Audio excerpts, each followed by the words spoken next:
Boa noite, meu amado irmão, minha amada irmã, graça e paz. Estamos aqui em mais uma sexta-feira abençoada com o nosso podcast Fala Família, para trazermos aqui um assunto assim maravilhoso que vai te ajudar muito a esclarecer e que sempre será um tema proposital e odierno, ou seja, sempre para o tempo que se chama hoje, tá?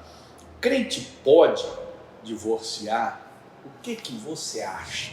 Coloque aí nos comentários se crente pode divorciar, porque na verdade hoje existe uma avalanche de divórcios, né? A estatística ela só aumenta, mas o mais agravante disso é que nessa estatística pontuam também sobretudo os crentes que estão congregados, reunidos, que estão na igreja, né?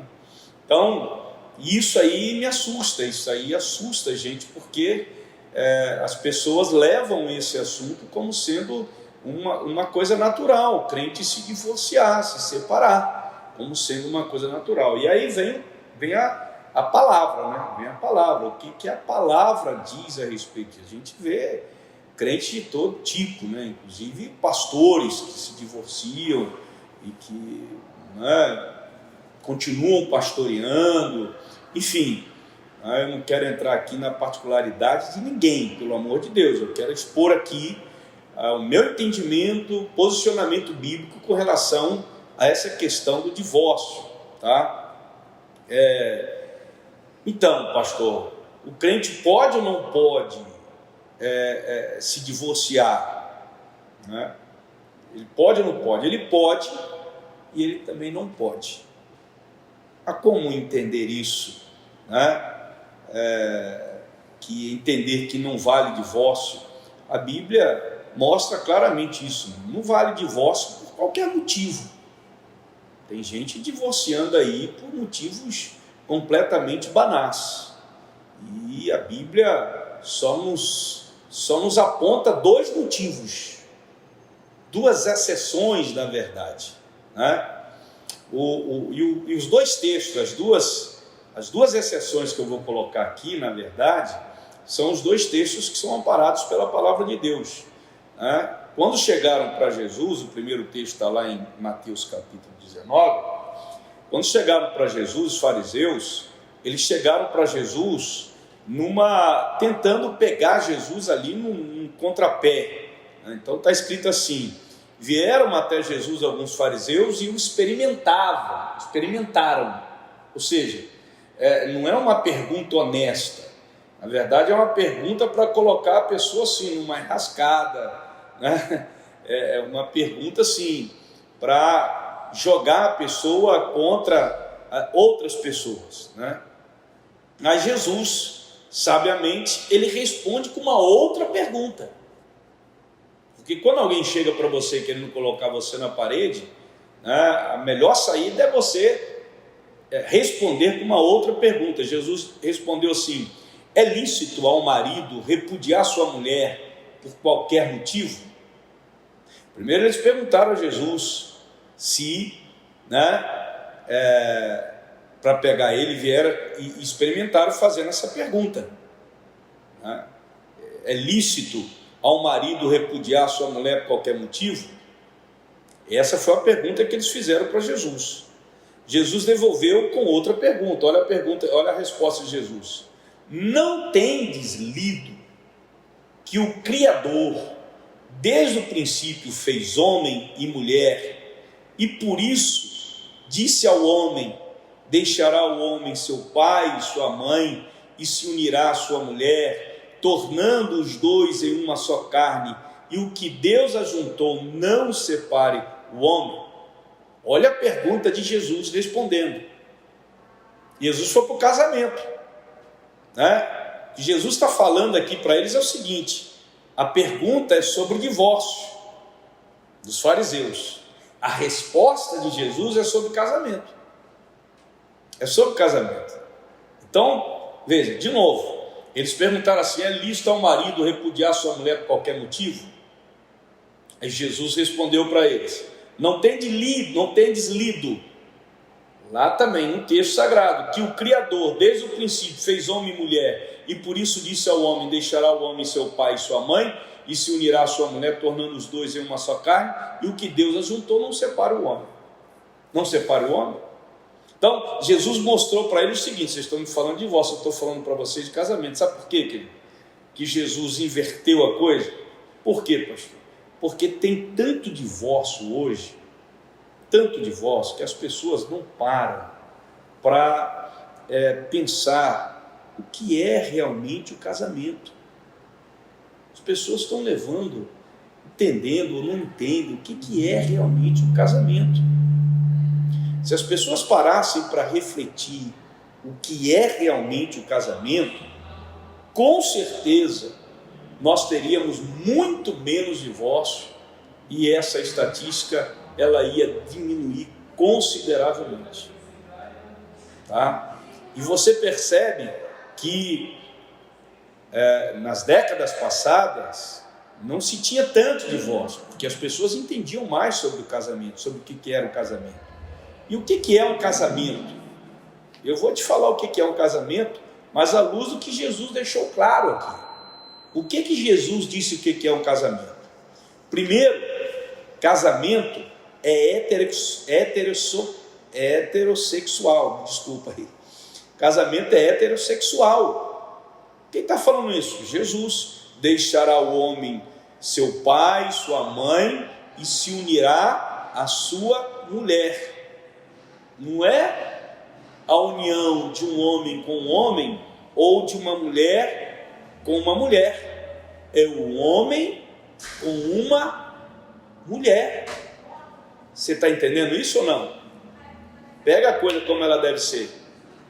Jesus que está respondendo o que é um casamento. Primeiro é esse: casamento é heterossexual. Segundo, Jesus respondendo: o casamento é monogâmico. O que é isso, pastor? Deixará o homem seu pai, sua mãe, e se unirá à sua mulher. Ou seja, não é se unir às suas mulheres, não é unir as mulheres aos seus homens, é monogâmico, é se unir à sua mulher, é se unir ao seu esposo, uma pessoa. Isso é casamento, à luz do que Jesus está dizendo, tá? Não é velho, é novo testamento. Terceiro, que Jesus está dizendo o que é um casamento. Casamento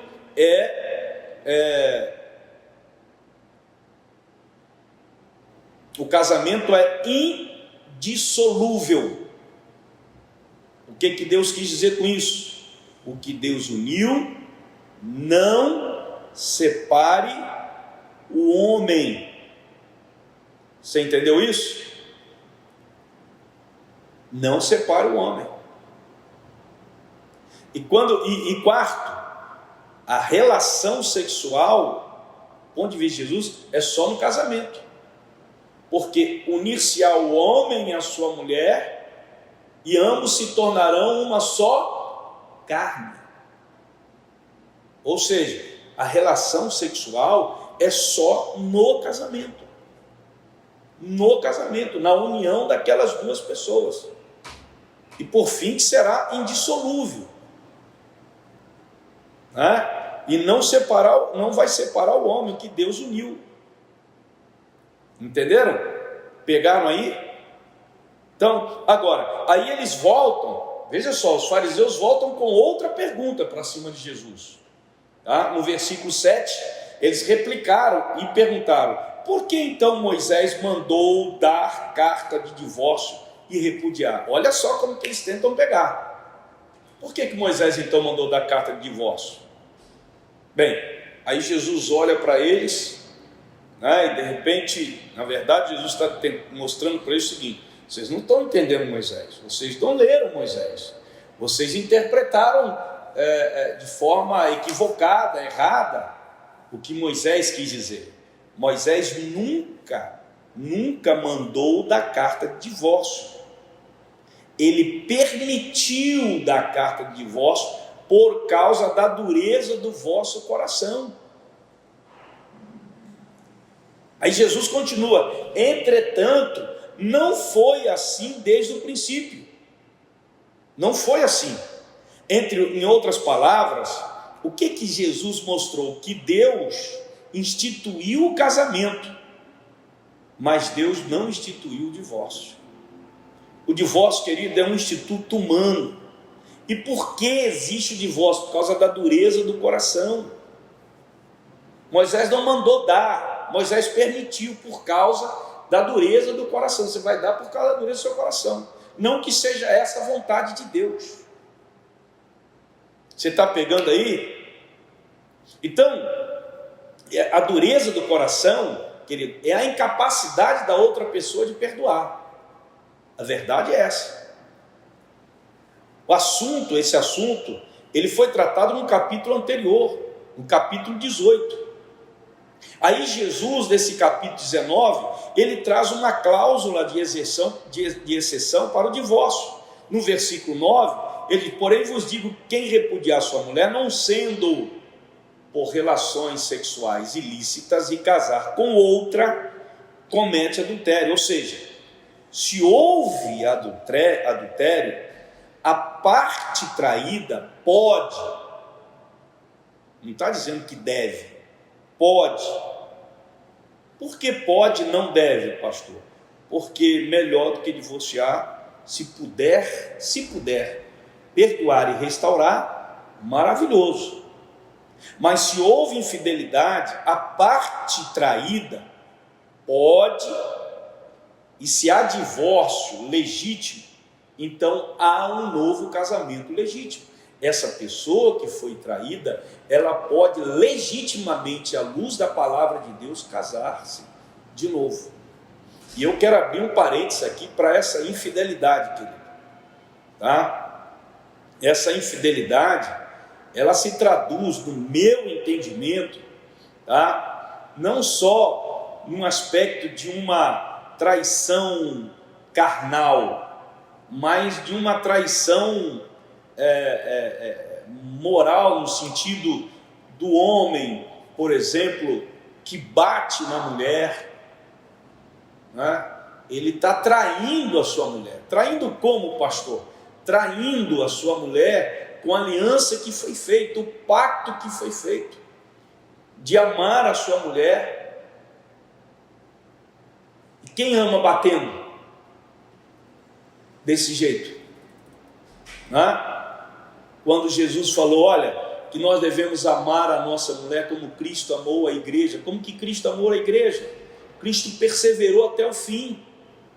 Cristo sacrificou pela igreja. Cristo teve paciência. É assim que Cristo amou a igreja e continua amando a igreja. E é assim que você deve amar a sua esposa. Você pegou aí? Mas eu entendo o seguinte: você houve a infidelidade, vai lá. Agora, existe uma segunda cláusula. Essa segunda cláusula, ela está lá em 1 Coríntios capítulo 7, versículo 15. Aí quem vai tratar desse assunto é o apóstolo Paulo, sobre o divórcio. Paulo diz assim, olha só que coisa interessante, gente.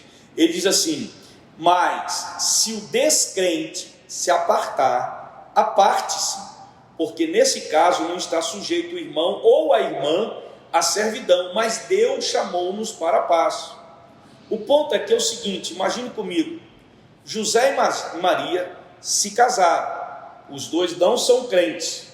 No meio do caminho, da caminhada, né, conjugal, a Maria se converte. Então José chega para Maria e diz assim: quando eu casei com você, você não era crente. Ou você larga esse Deus, esse Jesus, tá? E a gente continua casado, tá? Ou eu vou embora, eu vou te deixar.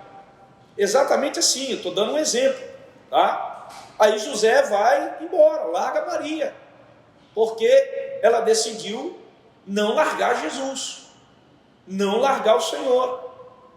A Maria disse para ele assim: eu não posso largar o meu Deus. E José então vai embora. A Maria foi o quê? Abandonada. Isso que Paulo está tratando aqui. Se a pessoa foi abandonada, seja ele ou ela, nenhum dos dois, ou seja, quem foi abandonado, não fica mais debaixo da servidão de não poder casar de novo, tá? E é isso que significa não ficar sujeito à servidão conjugal. É ter o direito do divórcio. Em havendo divórcio legítimo, ela pode casar-se de novo legitimamente. Então, querido, a pergunta é: esse crente que se divorciou, ele se divorciou por infidelidade conjugal? Houve abandono? Se não houve, nem o crente e nem qualquer outra pessoa pode casar de novo. Não pode, a não ser por essas duas razões. Eu entendo que a infidelidade, para mim, no meu entendimento, ela vai muito mais além, tá? Então, agora, se houve infidelidade, houve, pastor, vamos examinar a questão. Por isso que cada caso tem que ser tratado individualmente. Você não pode generalizar. Você não pode pegar o texto aqui e colocar como uma régua para todo mundo. Você tem que analisar cada caso é um caso, tá? Então, não havendo essas duas cláusulas que são receptivas, né, no texto sagrado, você não pode casar de novo. Então, quando eu vejo aí crentes que casam, divorciam, pastores que casam, divorciam, e estão aí vivendo como se fosse tudo normal, isso aí tem que ser revisto, querido. Principalmente a figura do pastor. Principalmente. Por quê, pastor? Porque ele é um exemplo para toda a comunidade, para todas as famílias, para todos os casais.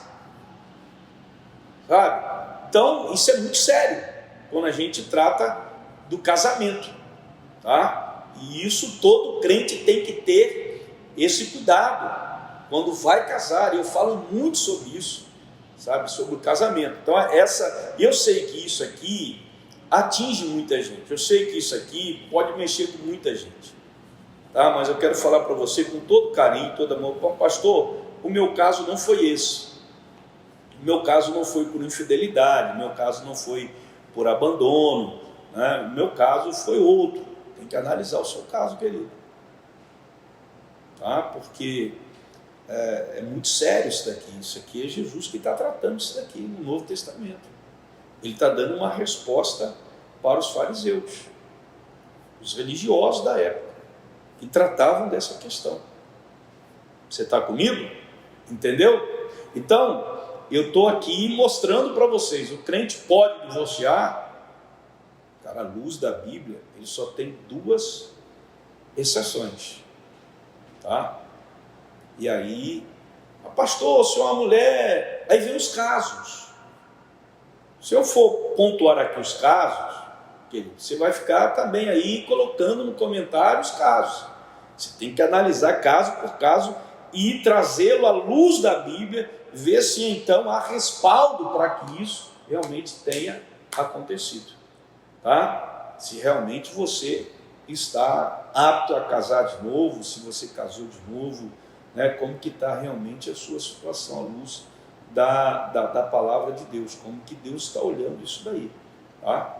Em nome de Jesus. Eu amo muito vocês, mas a palavra ela tem que ser realmente compartilhada como ela deve ser compartilhada, tá? Em nome de Jesus. Espero que tenha ajudado você. Compartilhe esse vídeo com muitas outras pessoas, casais, pessoas que querem se casar, tá? Noivos principalmente, pessoas que estão em eminência, que são crentes que querem se divorciar, ou pessoas que não eram crentes e que no transcorrer da caminhada, né, um cônjuge se converteu e o outro não está aceitando isso. Compartilhe. Outra coisa, você está aí vendo, dá uma curtida, tá? Não deixe de curtir o nosso vídeo, isso é muito importante, tá? Isso mostra a relevância do tema e tal, e o YouTube acaba jogando esse tema mais para frente, então ampliando isso daí em nome de Jesus, para alcançar muito mais gente, para a glória do nome do Senhor Jesus, ok? Tamo junto? Então, um beijo no coração, um abraço, Deus abençoe vocês até sexta-feira que vem, se Deus quiser.